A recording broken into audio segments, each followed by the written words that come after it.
प्यारे बच्चों नमस्कार। कैसे हैं आप? आशा करते हैं कि आप कुशल पूर्वक होंगे और इस वर्ष से मैं प्रार्थना करता हूं कि आप और आपका परिवार हमेशा स्वस्थ रहे। प्यारे बच्चों, आपका जो लेसन चल रहा है समकालीन दक्षिण एशिया चल रहा है, उसके अंदर हमने आपको भारत नेपाल के संबंध, भारत चाइना के संबंध, साउथ एशिया क्या है उसके बारे में हमने आपको बताया। आज कुछ और क्वेश्चंस को आज हम पढ़ाएंगे, उसको ध्यानपूर्वक सुने। जिसमें पहला क्वेश्चन है, which projects are currently been running in Bhutan with the help of India. अब भूटान के अंदर भारत की सहायता से चलने वाले कौन कौन से प्रोजेक्ट है उसके बारे में हम आपको बताएंगे। इसको बताने से पहले मैं भारत और भूटान के संबंधों के बारे में आपको बता देना चाहता हूँ कि भारत और भूटान के बड़े मैत्रीपूर्ण संबंध रहे हैं। जब भारत आज़ाद नहीं हुआ था उससे पहले भी भारत और भूटान के बीच में एक संधि हुई थी जो 1910 में हुई थी। उसके तहत ये सुनिश्चित किया गया था कि भूटान की विदेश नीति भारत के निर्देशानुसार बनाई जाएगी। लेकिन जैसे ही भारत स्वतंत्र हुआ 1949 के अंदर भारत और भूटान के बीच में फिर एक मैत्रीपूर्ण संधि हुई और 1910 की जो संधि थी उसको निरस्त कर दिया गया, उसको व्यर्थ बना दिया गया। उसके बाद ये निर्णय लिया गया कि भारत भूटान की विदेश नीति का निर्धारण भारत के द्वारा किया जाएगा और ये भूटान पर छोड़ा गया कि उस विदेश नीति को भूटान माने या न माने। लेकिन आजकल हम जैसे देख रहे हैं कि भूटान ने अपनी स्वतंत्र विदेश नीति का अनुसरण किया है।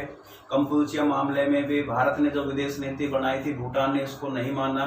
उसी तरह से चीन के साथ सीमावर्ती जो इलाके हैं भूटान के, उसमें भी भूटान ने स्वतंत्र निर्णय लिया था। आज हम जैसे देख रहे हैं कि भूटान और चाइना के सीमा विवाद चल रहा है, ये उसी का नतीजा है क्योंकि भारत ने जो विदेश नीति तय की गई थी उसका पालन भूटान ने नहीं किया। इसके कारण से भूटान के सामने ये समस्याएं आ रही है। तो आज बहुत सी ऐसी प्रोजेक्ट्स है जो भारत की सहायता से भूटान में चल रहे हैं। आज उन्हीं के बारे में मैं आपको बता रहा हूँ। वैसे तो भारत और भूटान के संबंध बड़े मैत्रीपूर्ण हैं और इस मैत्रीपूर्ण संबंधों के कारण भारत के द्वारा बहुत ज़्यादा वित्तीय सहायता भूटान को दी जा रही है। अब ये कौन कौन से प्रोजेक्ट्स भारत के द्वारा चलाए गए हैं? तो various projects are currently running in Bhutan with the help of India. बहुत से ऐसे प्रोजेक्ट है, परियोजनाएं हैं जो वर्तमान में भी भारत की सहायता से भूटान में चलाई जा रही है। जैसे चोखा जल बिजली परियोजना, बिजली परियोजना जो 1998 के अंदर पूरी हो चुकी है, वो भारत की सहायता से चल रही है। इसी तरह Penden cement plant was gifted to Bhutan by India in 1980।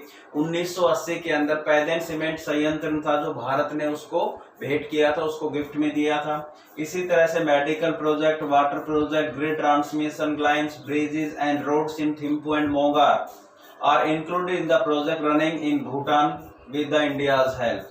अब देखिए, मेडिकल प्रोजेक्ट है, चाहे वो वाटर प्रोजेक्ट है, ग्रिड ट्रांसमिशन लाइन्स है, ब्रिजेज है, रोड्स है, जो थिम्पू और मोंगार में चलाए जा रहे हैं, वो सारे के सारे ऐसी परियोजनाएं हैं जो भारत की सहायता से चल रही है। तो इसमें बहुत से वहां पर medical project, water project, grid transmission lines, bridges, roads, ये थिम्पू और मोंगार के अंदर जितनी भी ये परियोजनाएं चल रही है वो सारी परियोजनाएं भारत की वित्तीय सहायता के द्वारा चली जा रही है। तो ये कुछ ऐसी परियोजनाएं हैं जो भारत की सहायता से भूटान में चलाई जा रही है। अब हम आपको इसमें सार्क के बारे में बताएंगे। नेक्स्ट जो क्वेश्चन है वो सार्क के बारे में है। क्वेश्चन है, what is the full form of SAARC? List any 3 features of SAARC. SAARC के फुल फॉर्म आपने बतानी है और इसकी 3 मुख्य विशेषताओं के बारे में बताना है। तो सार्क दक्षिण एशियाई क्षेत्रीय एवं सहयोग संगठन है। सार्क की जो फुल फॉर्म है, SAARC stand for South Asian Association for Regional Cooperation. मतलब दक्षिण एशिया क्षेत्रीय सहयोग संगठन इसका नाम है। दक्षिण एशिया के अंदर जितने भी देश है जो इनके मेंबर कंट्री है और दक्षिण एशिया के कुछ देशों को मिलाकर सार्क की स्थापना की गई थी। इसका जो हेडक्वार्टर है वो काठमांडू नेपाल के अंदर है। सार्क की जो स्थापना है वो 1985 के अंदर की गई थी। इसके बहुत से समिट हो चुके हैं। 18वां जो समिट हुआ था वो बांग्लादेश की राजधानी ढाका में हुआ था। तो ये सार्क की स्थापना की गई थी, एक क्षेत्रीय सहयोग संगठन है। साउथ एशियन जो कंट्री है उसके देशों के अंदर आपस में उनका आर्थिक, सामाजिक, राजनीतिक विकास करना, उस क्षेत्र को का चहुमुखी विकास करने के लिए सार्क की स्थापना की गई थी। तो सार्क की जो फुल फॉर्म है, SAARC stand for South Asian Association for Regional Cooperation, दक्षिण एशिया क्षेत्रीय सहयोग संगठन इसका फुल फॉर्म है। Following are the 3 main features, की जो मुख्य विशेषताएं क्या है। To improve standard of living for the welfare of citizen of SAARC, SAARC के जो सदस्य देश है उनके नागरिकों का जीवन स्तर को ऊंचा करना और उनके हितों में काम करना, उनके लिए काम करना। तो to improve standard of living for the welfare of citizen of SAARC, SAARC के सदस्य देशों के नागरिकों के जीवन स्तर को उन्नत बनाना, ये सार्क की मुख्य विशेषता है। To accelerate economic, social and cultural development of South Asia, South Asia के अंदर आर्थिक, सामाजिक और सांस्कृतिक विकास करना। तीसरी जो विशेषता, to strength relation with other countries, दूसरे देशों के साथ मजबूत संबंध स्थापित करना। किस लिए? And to develop sense of mutual trust, आपस में उन देशों के बीच में आत्मविश्वास and cooperation to resolve problem of citizen, अब दूसरे देशों के साथ आत्मविश्वास पैदा करना, आपस में सहयोग करना, उन देशों के साथ, दूसरे देशों के साथ रिलेशन करना, ताकि सार्क के जो देश है उनके सिटीजनों का जो प्रॉब्लम्स है उनको आसानी से सोल्व किया जा सके, उनका विकास कर सके। इसलिए सार्क की मुख्य विशेषता है दूसरे देशों के साथ मजबूत संबंध बनाना, ताकि सार्क के सदस्य देशों के नागरिकों का जीवन स्तर ऊंचा किया जा सके, उनका आर्थिक, सामाजिक और सांस्कृतिक विकास किया जा सके। अब हम सार्क के बारे में, उनके ऑब्जेक्ट के बारे में बताएंगे कि सार्क के क्या ऑब्जेक्ट है। नेक्स्ट है ऑब्जेक्टिव ऑफ सार्क, कि सार्क के क्या ऑब्जेक्टिव। सार्क जो एक रीजनल एसोसिएशन है, इसकी स्थापना क्यों की गई थी, उसका मेन ऑब्जेक्टिव क्या है। तो सार्क का जो मेन ऑब्जेक्टिव है, to work for people's welfare, लोगों के कल्याण के लिए कार्य करना, and to improve their standard of living, और उनके जीवन स्तर को ऊंचा उठाना। सार्क के जो सदस्य देश है उनके लोगों के कल्याण के लिए कार्य करना और उनके जीवन स्तर को ऊंचा उठाना सार्क का पहला उद्देश्य है। दूसरा, to attain social and cultural development in South Asia, South Asia के अंदर जो देश है उनके अंदर उनका सामाजिक और सांस्कृतिक विकास करना, मतलब सार्क के जो सदस्य देश है उन देशों का सामाजिक और सांस्कृतिक विकास करना। तीसरा जो उद्देश्य है, to support and promote self confidence among countries of South Asia collectively, South Asia SAARC के जितने भी सदस्य देश है उन देशों के बीच में आपस में सेल्फ कॉन्फिडेंस, आत्मविश्वास को बढ़ावा देना और उनमें आपस में उन सदस्य देशों के बीच में आत्मविश्वास पैदा करना, ताकि वो एक दूसरे का सहयोग कर सके। तो सेल्फ कॉन्फिडेंस को प्रमोट करना और उसको सपोर्ट करना और उन सदस्य देशों को सहयोग करना और उन सदस्य देशों के बीच में आत्मविश्वास पैदा करना सार्क का मुख्य काम है। To promote cooperation with other developing countries, और दूसरे जो विकासशील देश है उनको सपोर्ट करना और उनको बढ़ावा देना। डेवलपिंग कंट्रीज के अंदर जितनी भी समस्याएं हैं जो सार्क से रिलेटेड कंट्रीज है या अदर जो डेवलपिंग कंट्रीज है उनका सहयोग करना और उनके अंदर सामाजिक आर्थिक विकास करना सार्क का मुख्य उद्देश्य है। नेक्स्ट क्वेश्चन जो आज हम आपको बताने जा रहे हैं वो पैसेज बेस्ड क्वेश्चन है।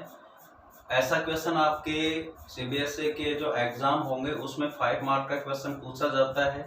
सबसे पहले आपको जो पैसेज को केयरफुली इसको रीड करना है और नीचे जो क्वेश्चंस दिए गए हैं उसके आंसर देने हैं। तो सबसे पहले जो बच्चे पढ़ते हैं घर पर अच्छी तरह से वही इस क्वेश्चन को कर पाएंगे, क्योंकि ये इन बिटवीन क्वेश्चन होता है और इन बिटवीन क्वेश्चन वही बच्चा कर पाएगा जो पूरे लेसन को, बुक को घर पर अच्छी तरह से पढ़ेगा। तो सबसे पहले इस पैसेज को आपने अच्छी तरह से पढ़कर ये पता करना है कि कौन से लेसन है और किसके बारे में इसमें कहा गया है। इसमें देखिए, the mighty Himalayas in the north and vast Indian ocean, the Arabian sea. मैं पहले पैसेज पढ़ रहा हूं, उसको आप ध्यानपूर्वक सुनिए। The mighty Himalayas in the north and vast Indian ocean, the Arabian sea and the bay of Bengal in south, west and east respectively provided natural insulating to the region. अब इसको ये देखना है कि उत्तर के अंदर हिमालय